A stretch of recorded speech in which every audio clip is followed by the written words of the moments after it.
Bienvenidos nuevamente al curso Metodología de la Investigación aplicada a la educación.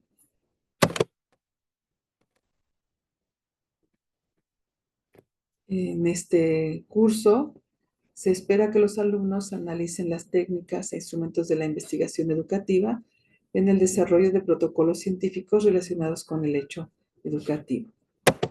Los propósitos para esta sesión es que conozcamos los enfoques y modalidades de la investigación e identifiquemos diversas técnicas e instrumentos de investigación documental. A lo largo de la historia de la humanidad, el ser humano siempre se ha manifestado curioso y, y ha investigado, y ha indagado, y ha buscado, y ha resuelto problemas. La información para la evolución de la especie humana ha sido fundamental y ha tenido que ir a la vez que evoluciona como un sujeto civilizado, ha tenido que ir también sofisticando los procesos a través de los cuales construye información y adquiere información. Sin embargo, el hecho de buscar, de indagar, de preguntarse, de comprobar lo que observa, comprobar lo que piensa, argumentar lo que dice, dudar, son acciones inherentes al ser humano. No obstante, a lo largo de la historia de los hombres, han surgido y se han presentado diversas necesidades de explicar cómo se aprende, de explicar qué se aprende, de explicar qué ocurre en la mente humana cuando se investiga. Hay corrientes, escuelas que pretenden identificar dónde se lleva a cabo el proceso de pensamiento, dónde se lleva a cabo, en qué parte del cerebro se lleva a cabo la transformación, el procesamiento de la información. Y a partir de eso es que se han bordado enfoques que tratan de explicar qué es eso que el hombre hace y que le ha redundado en la generación de conocimiento. Y a eso pues se le puede llamar enfoques, o se les puede llamar corrientes, o se le puede llamar escuelas. Una de los enfoques más importantes que trata de entender cómo es que el hombre aprende o cómo investiga, es la fenomenología. Husserl es uno de los autores más importantes de esta corriente, digamos, de este enfoque, que se conoce como una corriente científica, no, anticientífica, por el hecho de que contradice la aplicación del método científico a la investigación humana, la investigación de las ciencias sociales. Y esta corriente centra su atención en la experiencia de conocer, no precisamente en lo que se conoce, no en el objeto de conocimiento, sino en cómo se lleva a cabo la experiencia de conocer, es decir, cómo se vive. Una experiencia tiene que ver con con sensaciones, con emociones, con la vivencia de las cosas. Entonces, la pregunta importante de la fenomenología es el conocimiento como un fenómeno, digamos. eh, Habla de cómo sé que sé lo que sé. ¿No? Entonces, alrededor de esa pregunta, plantea la necesidad de aproximarse a los objetos de estudio mediante la experiencia. Y la experiencia, según esta escuela, es lo que va a conformar la conciencia del conocimiento. Porque todos sabemos, pero ¿sabemos lo que sabemos? ¿Cómo sabemos que lo que sabemos es lo que sabemos? ¿Cómo sabemos qué es lo que no sabemos?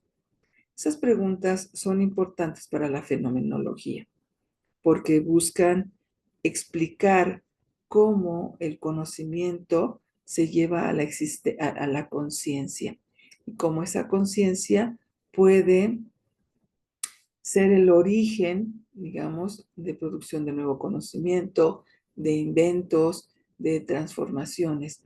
Cuando tenemos conocimiento, pero no tenemos conciencia de que conocemos, eh, podemos estar actuando de una manera poco consciente que no nos lleva a dirigir eso que conocemos o eso que estamos haciendo hacia fines productivos. Esta escuela hurga en la esfera de conciencia del sujeto y pretende la descripción, la descripción de la corriente de vivencias que se dan en la conciencia, es decir, busca narrar, describir la experiencia, no precisamente el objeto de estudio, sino la experiencia de conocer. Entonces, para la descripción de para la fenomenología, la descripción es un elemento, una herramienta muy importante y es producto de la observación, pero no de la observación hacia afuera, sino de la observación hacia adentro, porque se reconoce que si bien los sentidos son esos canales a través de los cuales vamos a tener la experiencia, la transformación, la comprensión, la concienciación, la interpretación, la apropiación de esa información se lleva a cabo en el interior del sujeto, en el cerebro. Entonces, ante la exposición a ciertas experiencias, en la fenomenología se trata de describir lo que ocurre adentro cuando se está expuesto a ese tipo de estímulos o a los estímulos. Eh, esta observación entonces no se da hacia el mundo externo, sino esa esfera subjetiva que tiene que ver con gustos, con apreciaciones, con estados anímicos que hacen que la experiencia se lleve a la conciencia. El fin no es conocer cómo son los objetos en sus dimensiones espaciotemporales. Es decir, no es, digamos, el foco de atención, no es porque lo niegue, es porque su foco de atención no está en los objetos externos, no está en, el, en la mesa, en la silla. El fin no es conocer cómo son esos objetos, sino cómo se dan, cómo se entregan esos objetos al sujeto a modo de vivencias. Cuando nosotros nos aproximamos al objeto de estudio, sea cual fuere, ese objeto se nos entrega, se nos da, se nos, eh, se nos acerca y nos impregna. A eso es a lo que ellos le llaman esto de eh, los objetos se dan al sujeto. Entonces, en esa descripción, dado lo subjetivo de la experiencia interna, se busca describir generalidades, porque es tan subjetivo que entraríamos en la particularidad de cada sujeto y la fenomenología entonces tendería a hacer una descripción tan particular que no diera cuenta de experiencias que pudieran ser comprendidos por los otros. Entonces describe generalidades en las que todos podemos coincidir. Las generalidades caracterizan de manera amplia las cosas y son tan amplias y generales y subjetivas que pueden ser coincidentes en la experiencia de todos los sujetos, ¿no? O de la mayoría de los sujetos. Entonces, la fenomenología es interesante por esta forma de concebir y de enfocar el proceso de conocimiento, de cómo conocen los sujetos. Hay otras corrientes que también son muy propias de la investigación social, como por ejemplo la etnografía. La etnografía es una corriente, una escuela proveniente originalmente de la antropología, ¿no? Entonces, eh, uno de sus principales representantes es Giddens, quien la define como el estudio directo de personas o grupos. Originalmente, a principios del siglo XX, surge la arqueología, que era el estudio de personas o grupos, pero a través del estudio de la aproximación a sus restos, a las huellas históricas que habían dejado. Pronto la arqueología se da cuenta de que también resulta interesante observar a los grupos y a las personas vivas, y entonces se va transformando en la antropología y tiene, digamos, una corriente que se llama etnografía. Entonces, ellos o los etnógrafos o la etnografía como un estudio se dirige de forma directa a las personas o grupos durante un determinado periodo de tiempo. Esta aproximación la hace, digamos, en vivo, no es una aproximación que yo pueda hacer a través de un video que me envíen o a través de un documental que yo vea en la televisión. No, el etnógrafo tiene que estar en el lugar, en el lugar de los hechos. Observa permanentemente, ¿no? A las personas. Y utiliza una de sus principales técnicas es la observación participante. En México, en los años 80, se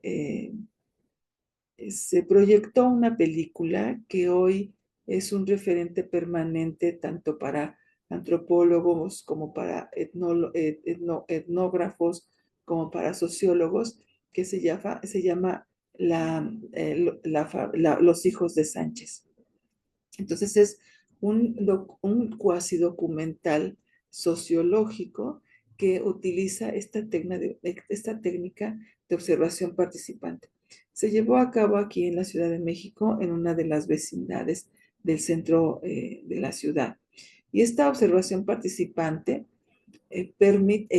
obliga al investigador a convivir con las personas y los grupos de observación durante largos, a veces muy largos periodos de tiempo.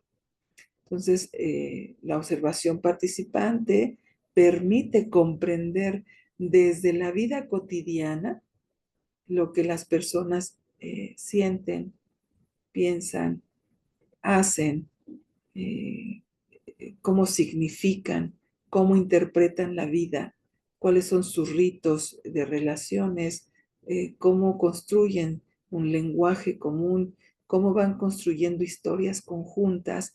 En fin, esa observación es utilizada en la mayoría de las investigaciones sociales, en la mayoría de las investigaciones cualitativas y por supuesto en la investigación educativa es una técnica bastante recurrente por muchas razones. La primera, porque es económica. La segunda, porque no requiere, digamos, eh, de ningún instrumento para poder observar. Lo hacemos con nuestros ojos. Tercero, porque el acto de mirar es un acto natural en las personas, aun cuando mirar y observar tendrían ciertas diferencias. Al observar, eh, buscamos cosas, estamos buscando, estamos escudriñando lo que miramos, el ambiente, el panorama, para ir encontrando aquellas cosas que queremos observar. Las dificultades, podríamos decir, de la observación es que con mucha frecuencia se confunde esta mirada libre con observación. Y entonces estamos esperando, sobre todo los investigadores eh, con poca experiencia, están esperando que la realidad surja ante sus ojos y les muestre cosas. Entonces, esta técnica requiere de entrenamiento, requiere de concientizar el proceso de observación y de generar una serie de elementos que nos puedan permitir encontrar en la realidad, en el contexto, en lo que observamos, aquello que nos puede ser significativo para la investigación. Entonces, no es mirar, es buscar algo.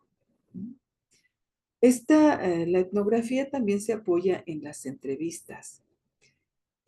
La entrevista también es una técnica muy socorrida en la mayoría de las investigaciones sociales y definitivamente en la mayoría de la investigación educativa. También tiene como una característica que es económica. Sin embargo, al igual que la observación, también tiene sus retos, porque el entrevistador tiene que desarrollar habilidades para preguntar cosas que sean significativas, para interpretar respuestas, para interpretar actitudes, ¿no? Porque al igual que la observación participante, estas entrevistas se hacen a fuentes directas, a personas y a personas seleccionadas intencionalmente. Entonces, a partir de esa observación y de hacer entrevistas, del diálogo permanente y directo con los grupos y las personas, se llega a conocer su comportamiento social. El objetivo de la etnografía es revelar y develar los significados que sustentan las acciones e interacciones de las personas que constituyen su realidad social en el grupo estudiado, ¿no? Entonces, se pretende comprender a un grupo en, en su construcción social, en una construcción que que los va caracterizando y los hace diferentes de otros grupos sociales. La participación directa, decíamos, del investigador es insustituible. Este tipo de investigación de corriente no puede hacerse desde el gabinete, no puede hacerse desde el laboratorio, no puede hacerse desde, digamos, la aplicación de un cuestionario y me voy, o un test y me retiro del espacio de investigación. Esto no se puede hacer así.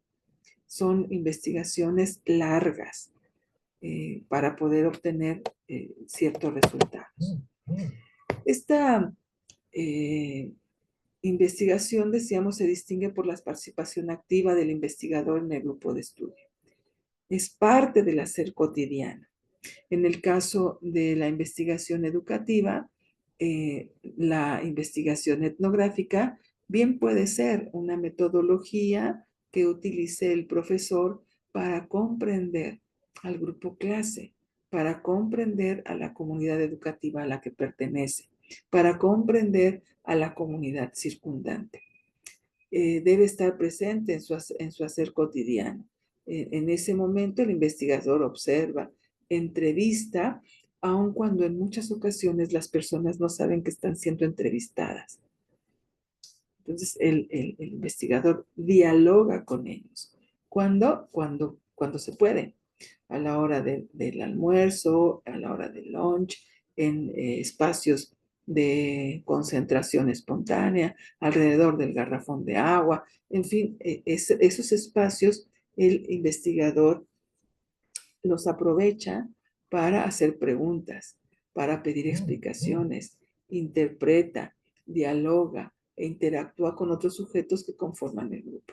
Entonces, por eso esta forma de investigar es muy socorrida por la investigación educativa, sobre todo por el docente investigador.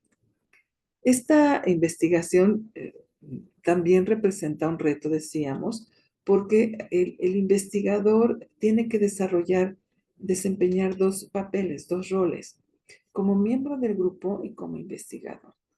Y con cierta frecuencia, la dinámica diaria y sus responsabilidades lo llevan a perder objetividad en sus observaciones e interpretaciones. Y entonces, sobre todo en los investigadores menos expertos, se presentan un tipo de indagaciones bastante subjetivas que pierden, digamos, su calidad científica. En la etnografía, decíamos, la observación puede asumir varias formas. La observación libre está así observando, aunque dijimos no es tan libre, tengo intención de encontrar algo. La observación sistemática, que por supuesto ya requiere un instrumento, que es la guía de observación. Y la observación participante, que también tiene, digamos, se registra en un diario de campo. Entonces, la observación es una técnica y los instrumentos en los que se apoya, la guía de observación, el diario de campo, el registro anecdótico, esos son los instrumentos. La entrevista, decíamos, puede ser una entrevista semiestructurada, es decir, se avisa, te voy a entrevistar y vamos platicando, ¿no? Pero hay como un conocimiento de ambos personajes en que se está llevando a cabo una entrevista. También hay una estructurada que esa requiere de un guión de entrevista, en donde hay una serie de planteamientos que servirán como hilos conductores para llevar el diálogo entre las dos personas.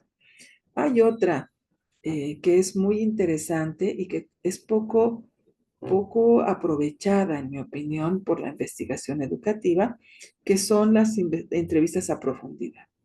Estas entrevistas, por lo general, ¿tal? Se procura o se prefiere realizarlas a expertos en los temas.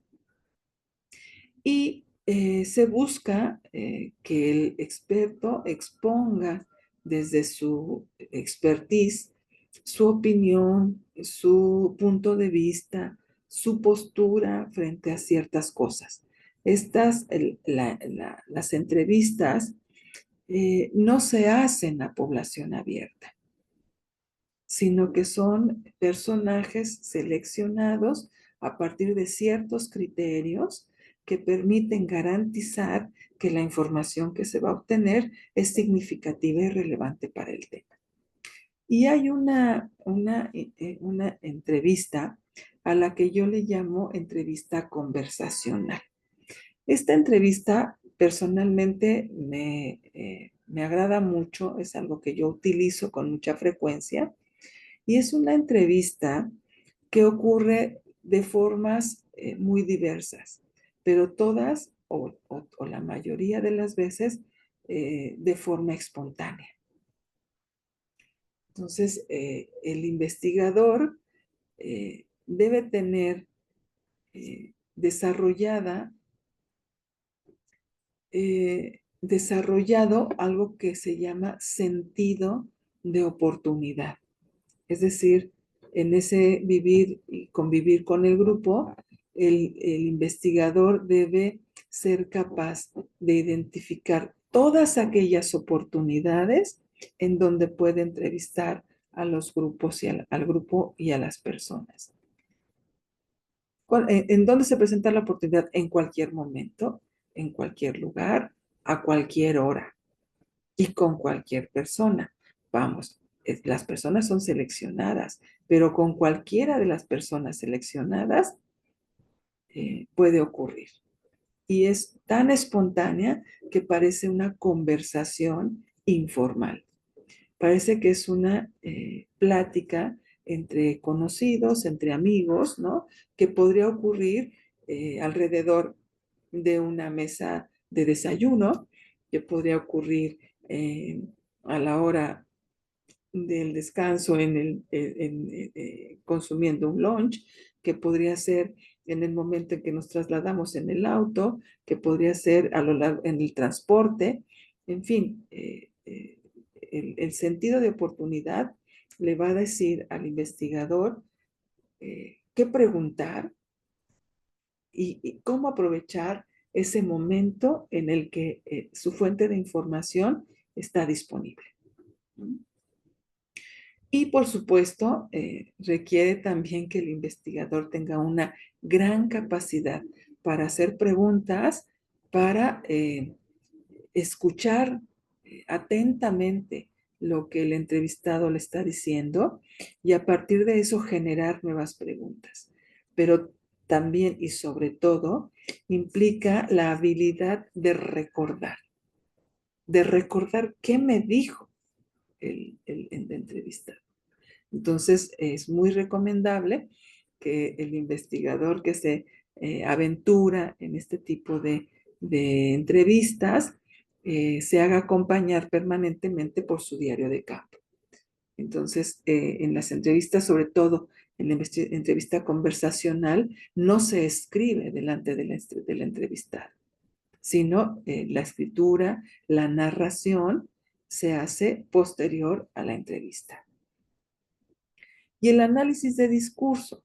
El análisis de discurso también es algo muy interesante.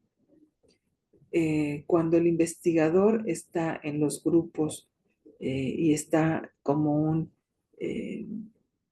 un observador participante, debe tener la capacidad de escuchar y de analizar el discurso, es decir, analizar lo que los sujetos que constituyen el grupo están diciendo. Porque ellos están hablando en su manera coloquial, en la forma en la que se expresan, pero todo ese discurso tiene un trasfondo cultural, social, conlleva gustos, disgustos, intereses, interpretaciones personales, valoraciones personales, juicios y prejuicios, ¿no? Incluso la condición física del sujeto permea el discurso que tiene. La edad de las personas, la condición social, todo eso, el papel que juega en el grupo, la jerarquía formal o informal que tiene en el grupo, es determinante para su discurso. El contexto, la situación en la que estaba hablando es de suma importancia. Por eso, este tipo de investigación requiere de mucho tiempo, de mucho trabajo y de mucho estar en el grupo. No se puede hacer una investigación etnográfica, digamos, en una semana. Eso no es posible, porque el grupo, al sabernos ajenos al grupo, siempre nuestra presencia va a alterar sus actitudes y sus comportamientos. Mientras que si somos parte del grupo, si estamos permanentemente ahí, si tenemos un periodo prolongado de convivencia, entonces nos toman como propios, como partícipes del grupo. Por eso es tan recomendable en la investigación educativa realizada por el profesor. El profesor tiene esas condiciones que hacen que hace que su actividad pueda fluir con mayor facilidad que siendo un investigador externo. Ahora, otro enfoque es la hermenéutica. Este enfoque También es muy recurrente y muy utilizado y por supuesto muy útil en la investigación social. Centra su atención en la interpretación de textos y no solamente textos, sino también, como lo comentábamos en un momentito, en el discurso. Analiza, claro, los textos en el caso de la investigación de campo, el discurso, de una forma contextualizada. Esto de la contextualización es muy importante porque los sujetos actuamos, nos comunicamos, nos expresamos en relación a lo que somos, pero no somos, no somos en abstracto, no somos cuerpos que deambulen en el espacio, sino somos un cuerpo, una personalidad, un pensamiento, emociones, sensaciones que habitan en un lugar, en un momento, en ciertas circunstancias. Entonces, los textos, el discurso, deben ser entendidos así, en una circunstancia. Busca encontrar el sentido de lo escrito y de lo dicho en un contexto. El reto del investigador es transitar frecuentemente de las partes del discurso del texto al texto, discurso completo y al contexto en el que se ubica. Entonces, son habilidades que debe desarrollar quien pretenda hacer hermenéutica. Ir de un lado a otro de lo que dice, de quién es y en dónde lo dice y de comprender todo el discurso como parte de una situación dialógica o de un texto escrito. Se apoya en preguntas que permiten al investigador guiar el análisis y dar una interpretación contextualizada. Por ejemplo, ¿qué es lo que está diciendo? ¿Quién lo está diciendo? ¿Por qué lo está diciendo? ¿Qué quiere decir con eso? ¿A quién se lo está diciendo? ¿A qué hora se lo dijo? ¿En qué momento se lo dijo? ¿Quiénes estaban con él? ¿Qué temas estaba tratando? ¿Cuál es el lugar que ocupa frente en relación al resto del grupo? Y en fin, son una serie de preguntas que el investigador debe tener muy presentes. No es una lista, ¿me explico? No es una lista de preguntas. Es una serie de preguntas que el investigador hábilmente tiene que ir haciendo, no a la persona, sino a lo que está observando o a lo que está leyendo. Este proceso de investigación hermenéutico tiene como características que contextualiza el texto o el discurso, ¿no? Analizando el contexto histórico en el que fue creado. Un libro no puede ser entendido no se puede ser entendido desde esta comprensión hermenéutica si no se conoce el momento histórico en el que se realizó. Pero no solamente eso, sino el lugar donde se escribió el libro o donde se expresó el discurso. Pero no solamente eso, sino que es importante contextualizar al autor del libro o al creador del discurso. ¿Quién es? ¿Cuántos años tiene? ¿Es hombre? ¿Es mujer? ¿Dónde vive? ¿Qué condición física? En fin, todo eso se debe saber para poder entender lo que está platicando. Si nosotros eh, eh, elimináramos, por ejemplo, la relación de Miguel Ángel con Leonardo da Vinci, pues no entenderíamos el David. Entonces, con quién se codeaba el autor cuando escribió tal cosa? ¿Con quién fue a la escuela? ¿Quién fue su contemporáneo? ¿A quién estaba leyendo en ese momento? ¿Quién estaba de moda en la lectura que hacían los investigadores o los autores o la gente erudita de la época? Entonces, el proceso de investigación lleva a la reflexión sobre cada una de las ideas o partes del texto o del discurso, promoviendo que las estructuras mentales del investigador se dinamicen a fin de evitar desnaturalizar el texto en aras de mantener los esquemas mentales. O sea, con mucha frecuencia lo que ocurre es que preferimos mantener nuestro esquema mental y entonces descontextualizamos el libro o descontextualizamos al autor para que diga lo que nosotros queremos, para nosotros, para poderlos comprender. Lo desnaturalizamos para hacerlo más fácil a nuestro cerebro. Y eso es incorrecto, ¿no? Lo que se debe mover es el pensamiento, no el discurso.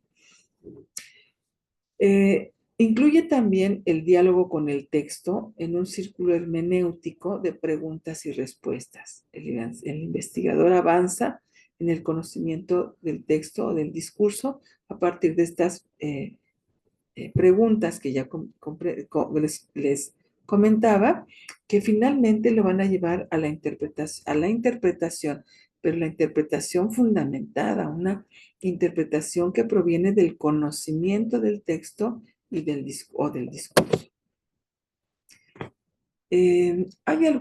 Ahora vamos a abordar algunas técnicas de investigación documental. Ya sabemos que la investigación documental es una forma de investigar que está presente a lo largo de toda investigación. No hay una sola investigación, no importa la modalidad, que no tenga, que no esté apoyada en investigación documental. ¿A qué nos referimos con un documento? Bueno, un documento es cualquier dispositivo que contenga información como una base de datos, ¿no?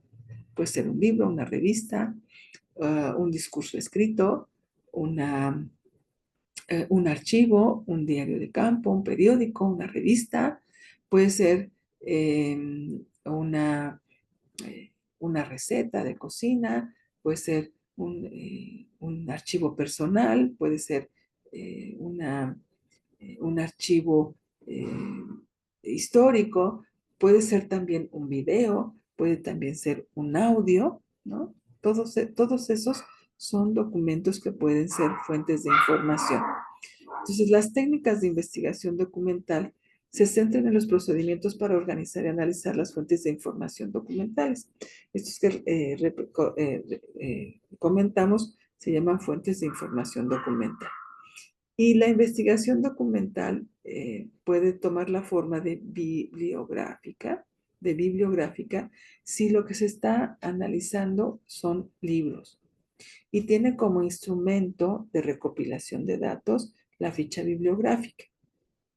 La investigación documental que se hace en revistas se tiene como instrumento de recopilación de la información la ficha hemerográfica, así como la investigación documental hecha en videos tiene de apoyo la ficha videográfica, y la que se hace en mapas tiene su instrumento que se llama ficha cartográfica. Ahora, una cosa que debemos reflexionar es que la investigación documental hoy en día, en lo que hemos platicado de la sociedad del conocimiento, se ha transformado. Hoy es muy difícil que vayamos a una biblioteca, tomemos un libro y hagamos una ficha bibliográfica, ¿no? Las fichas bibliográficas se acompañan también de lo que se llama fichas de trabajo. Y entonces, antiguamente, aunque antiguamente es hace 30 años, 25 todavía, antiguamente eran cartones de medidas específicas que se acumulaban por orden alfabético, por orden de autor, en fin, el investigador organizaba su cajón de fichas con cierta clasificación que estaba dada, que había toda una orientación hacia la clasificación, y a partir de eso organizaba sus fichas bibliográficas, y a cada ficha bibliográfica le correspondían ciertas fichas de trabajo de diferente tipo: fichas de trabajo textuales, fichas de trabajo de paráfrasis, fichas de trabajo de comentario, fichas de trabajo de crítica, en fin. Entonces era todo un trabajo, digamos, escrito a mano o a máquina, que tenía una manifestación física en una caja que le llamábamos archivo. Sin embargo, hoy en día, pues, dada la eh, presencia de libros, de revistas electrónicas, estas fichas pueden traducirse o pueden encontrarse de formas mucho más variadas, como por ejemplo, fichas de contenido a partir de resúmenes que se hacen y se van guardando en carpetas en una carpeta general, en una computadora. Lo importante es que se hagan registros de lo que se lee. Eh, el profesor que investiga debe hacer fichas de trabajo de todo aquello que lee, para tener un almacén de información importante que le permita tener el conocimiento necesario para ir trabajando y avanzando en su investigación.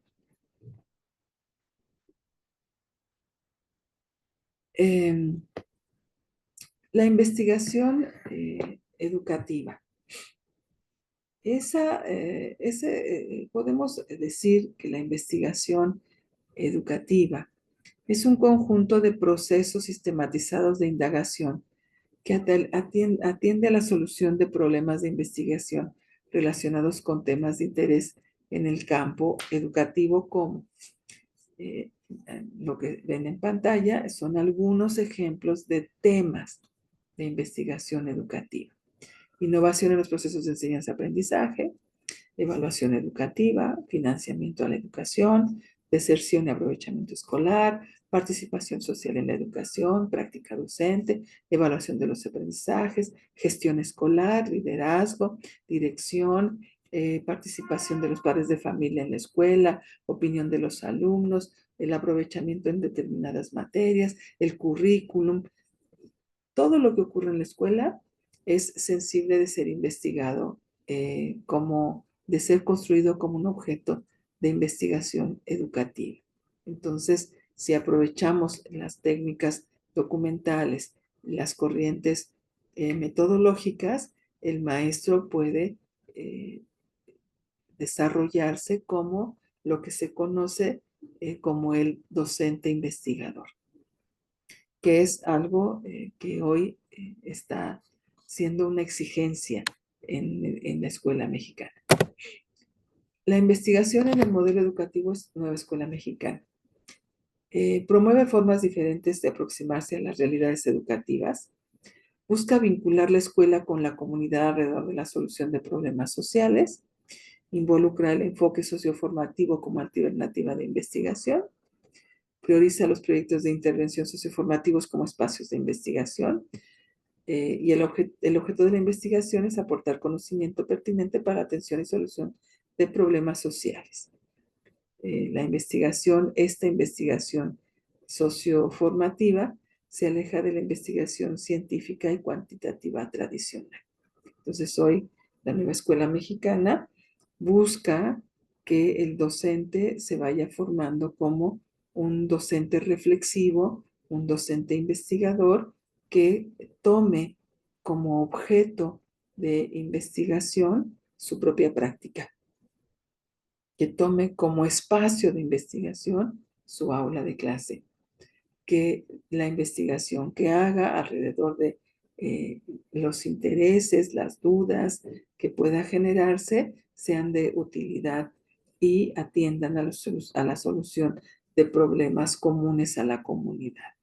Entonces, la investigación no está, digamos, abandonada por la nueva escuela mexicana, sino que está vista, integrada en todos los, digamos, de manera transversal, de manera diacrónica y sincrónica en los planes y programas de estudio.